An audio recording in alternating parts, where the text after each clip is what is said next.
चीज पास्ता खा लो, चीज पास्ता। आओ आओ प्यारे प्यारे बच्चों, आओ स्वादिष्ट चीज पास्ता। जैसे ही सूरज पास्ता लेके आया तो सब घरों के बड़े बूढ़े और बच्चे सब ललचाए हुए उसके ठेले के पास आए। उनमें से एक औरत जिसका नाम सुधा थी वो मुस्कुराते हुए पूछने लगी, आज आने में बड़ी देर लगा दी सूरज भैया।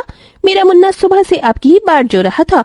जब से इसकी जुबान पर अपना चीज पास्ता का स्वाद क्या लगा है, बड़ी ही चटोरी जीभ हो गई है इसकी।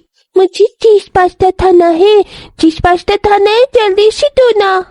ले ले ले, मेरा मुन्ना को चीज पास्ता खाना है। अच्छा ये लो। वैसे तो सूरज का स्वभाव बहुत हंसमुख था। यूं तो सूरज ने धन तो नहीं कमाया था, लेकिन प्यार और इज्जत बहुत कमाया था। मगर आज के दुनिया का एक कड़वा सच है, लोग इज्जत उसका ही करते हैं जिसके पास बहुत सारा धन होता है। सूरज के परिवार में सिर्फ उसका एक बहन थी जिसके ऊपर वो अपना जान लुटाता है। वो बहुत छोटा था जब उसके सर से माँ बाप का साया छूट गया था। तब से लेकर अब तक सूरज को बहुत कठिनाई का सामना करना पड़ा और पास्ता लेके गली गली जाकर बेचा करता था। एक रोज आने का टाइम भगवान को धन्यवाद देने लगा। भगवान की दया से आज तो सारा पास्ता बिक गया, कमाई भी अच्छी हुई है।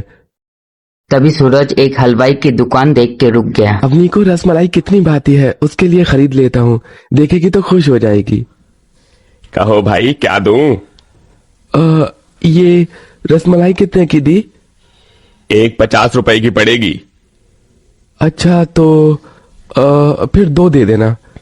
अपने बहन के खुशी के कारण सूरज सीधे 100 रुपये की रसमलाई खरीद लेता है, जबकि वो एक एक रुपये कमाने के लिए तपती धूप में गली गली में घुमा करता था। जैसे ही वो घर पे गया तो अपनी घर के बाहर गुस्से में बैठी हुई थी। अरे छोटी, तू घर के बाहर क्यों बैठी है? हवा खाने तो बैठी नहीं होंगी ना भैया। आपने बिजली का बिल नहीं भरा है, इसीलिए लाइट काट दी गई है और घर में एक मोमबत्ती भी नहीं है। पता नहीं कैसे गरीब भाई की बहन हूँ मैं। अवनी का ये कहना सूरज के दिल में जा लगा, फिर भी वो मुस्कुराते हुए कहने लगा, अच्छा ये सब छोड़, ये देख मैं तेरे लिए तेरी मनपसंद रसमलाई लाया हूँ, खा ले मेरे लिए। मुंह खोल मेरी प्यारी बहन। अवनी ने जैसे रसमलाई खाई गुस्से में उसने थूक दिया। अथू! क्या हुआ बहन, रसमलाई अच्छी नहीं क्या? अरे किस 2 कौड़ी की दुकान से खरीद कर लाए हो ये? डालडे का स्वाद आ रहा है इसमें। जितने करीब तुम हो उतनी ही घटिया तुम्हारी लाई हुई मिठाई। ये कहकर अवनी गुस्से में पेट दमकते हुए घर पे चली गई। यूं तो दुनिया में भाई बहनों का रिश्ता अटूट होता है, मगर अवनी अपने भाई के स्वभाव से बिल्कुल अलग थी। वो अमीरों वाली जिंदगी जीना चाहती थी। वो अपने कॉलेज के अमीर लड़कियों की देखा देखी किया करती थी, जैसे कि छोटे छोटे कपड़े पहनना, घूमना फिरना। बावजूद इसके सूरज अपने आप पर ही खोट ढूंढता रहता। वो रात भर अपने झोपड़ी के आगे बैठ के रोता रहा। मैं अपनी बहन को एक अच्छी जिंदगी नहीं दे सकता। अब से मैं गली गली घूमकर नहीं बल्कि बाजार में चीज पास्ता बेचूंगा और कल बिजली का बिल भर दूंगा सबसे पहले, ताकि मेरी बहन को पढ़ने में तकलीफ न हो। यूं ही दिन गुजरता रहा। सूरज पूरा दिन बाजार में खड़ा होकर पास्ता बेचा किया करता था। थोड़े दिन बाद अवनी के लिए सूरज रिश्ते देखने लगा। उस दिन अवनी गुनगुनाते हुए शॉर्ट्स ड्रेस के साथ अपने भाई के पास आई। ला ला ला ला ला ला ला ला। सूरज ने लड़कों का तस्वीर दिखाते हुए कहा, अवनी ये देख, मैंने तेरे लिए ये कुछ रिश्ते देखे हैं। ये लड़का गांव के सरकारी स्कूल में मास्टर है और एक ये दूसरा, ये बैंक में चपरासी के पद पर है। तू बस हाँ कर दे। तस्वीर देखकर अवनी बौखलाते हुए अपने भाई से कहने लगी, मुझे तुमसे यही उम्मीद थी भैया, तुम मेरे लिए ऐसा ही कोई गया गुजरा रिश्ता ढूंढोगे। मगर एक चपरासी या मामूली से स्कूटर मास्टर से मैं शादी करके अपने आगे की सारी जिंदगी गरीबी में नहीं बिताना चाहती। मैंने अपने लिए लड़का ढूंढ लिया है और उसी से शादी करूंगी। अपने बहन के फैसलों को सुनकर उस गरीब भाई ने अपने मन की दुखों को अपने होठों पर आने नहीं दिया। अरे कौन वो खुश नसीब जिसे मेरी बहन ने चुना है? रोहित नाम है उसका, बिजनेसमैन है, नौकर चाकर है, कई कई गाड़ियां हैं उसके। घर में देखो तो पता चले भैया, तुम तो पास्ता बेचकर भी मुझे इस गरीबी के सिवा कुछ दे नहीं पाए। बस मेरी शादी अच्छे से कर देना, इतना तो कर ही सकते हो अपनी छोटी बहन के लिए। सूरज डबडबाई आंखों से अपने बहन के ओर देख के कहने लगा, चिंता मत कर बहन, तेरा ये गरीब भाई तेरी शादी बड़े धूमधाम से करेगा, तू देखना।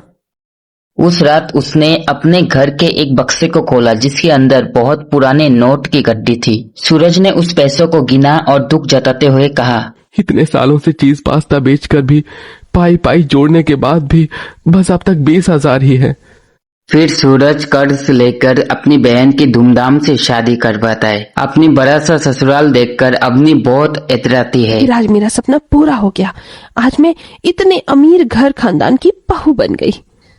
अपर्णा ने अवनी का स्वागत किया। अपर्णा बहू, इस खानदान में तुम्हारा स्वागत है। अगले दिन रोहित ने अवनी से कहा, अपनी आज तुम पग फेरे के लिए अपने घर चल रही हो ना? रोहित, मेरा जाने का बिल्कुल मन नहीं है। पर भैया तुम्हारी राह देख रहे होंगे। अपनी थोड़ी देर की तो बात है। थोड़ी देर में एक महंगी सी गाड़ी सूरज के द्वार पर आई, जहां सूरज चूल्हे के दोहे में पास्ता बना रहा था। आज तो कितनी देर हो गई, बस चीज डालना रह गया। हो गया पास्ता तैयार, अभी बेचने भी जाना है। इतने में अवनी महंगे से साड़ी और गहने डालकर हाथों में पास टांग कर घर पे आई। अपनी बहन को देखकर सूरज फूला नहीं समाया। नमस्ते सूरज भैया।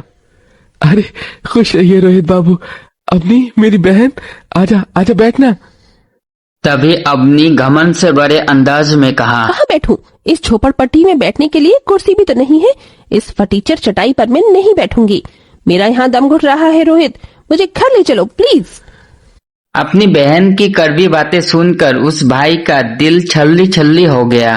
फिर भी उसने मुस्कुराहट के साथ कहा, बहन शादी के बाद पहली बार अपने गरीब भाई के घर आई है, खाकर जा। ये देख मैंने चीज पास्ता बनाया है। बड़े ही प्यार से सूरज ने चीज और पास्ता अपने बहन को दिया, पर अवनी ने बड़ी कठोरता से मना कर दिया। भैया, अपना ये गरीबों वाला चीज पास्ता तुम ही खाओ। आज तुम्हारी बहन की इतनी हैसियत है कि मैं 5 स्टार और 7 स्टार होटल में खाना खा सकती हूँ। और जब तुम्हारा मन भर जाए ना, तो ये गली गली घूमकर अपना पास्ता बेचने से तो फिर आ जाना मेरे घर। तुम्हें ड्राइवर की नौकरी पर रख लूंगी। चलो रोहित। इस अपमान के बाद सूरज का मन चित्कार करने लगा। उसके आंखों से आंसू बहने लगे। आज मुझे मेरी बहन ने ये सबक दिया है कि इस दुनिया में जिसके पास पैसा है उसी की इज्जत है। अब मैं भी अमीर बनूंगा। अपनी बहन के हाथों अपमान को सूरज सह नहीं पाया और खुद को मेहनत की भट्टी में अपने आप को झोंक दिया। वो कड़ी मेहनत करके एक सवेरे चीज और बर्गर बेचने निकला। चीज पास्ता खा लो, चीज पास्ता, गर्मा गर्म स्वादिष्ट चीज पास्ता। अरे भाई एक प्लेट चीज पास्ता देना। एक प्लेट चीज पास्ता मुझे भी देना। जी भैया, अभी देता हूँ। धीरे धीरे उसका छोटा मोटा ठेला एक दुकान और उसके बाद नामी रेस्टोरेंट में बदल गया। अब तो हर एक ग्राहकों के मुंह में उसके ही रेस्टोरेंट का चीज पास्ता का नाम रहता है। धीरे धीरे सूरज एक रेस्टोरेंट से 2 रेस्टोरेंट, 2 रेस्टोरेंट से 5 रेस्टोरेंट खोल चुका था और कुछ ही साल के अंदर सूरज बहुत अमीर इंसान बन गया। एक दिन उसका गरीब बहन उसके पास आई। भैया, मेरा सब कुछ लुट गया, कारोबार डूब गया भैया। मैं हमारा घर नीलामी हो गया। बहुत गरीबी और बदहाली में जी रहे हैं हम। आपकी ये गरीब बहन बहुत परेशान है। अपने बहन के दुखों को और आंखों में आंसू को देखकर सूरज पुरानी बातों को भूल गया और अपनी बहन को कहा, चुप हो जा अपनी, रो मत। बहन तेरा भाई अभी जिंदा है तेरे लिए। मगर बहन हमेशा याद रखना, कोई भी काम छोटा या बड़ा नहीं होता। देख कल अपने भाई के जिस काम को तू छोटा कहकर गई थी, आज उसी चीज पास्ता के मेरे कई रेस्टोरेंट हैं और मेरा सब कुछ तेरा ही तो है।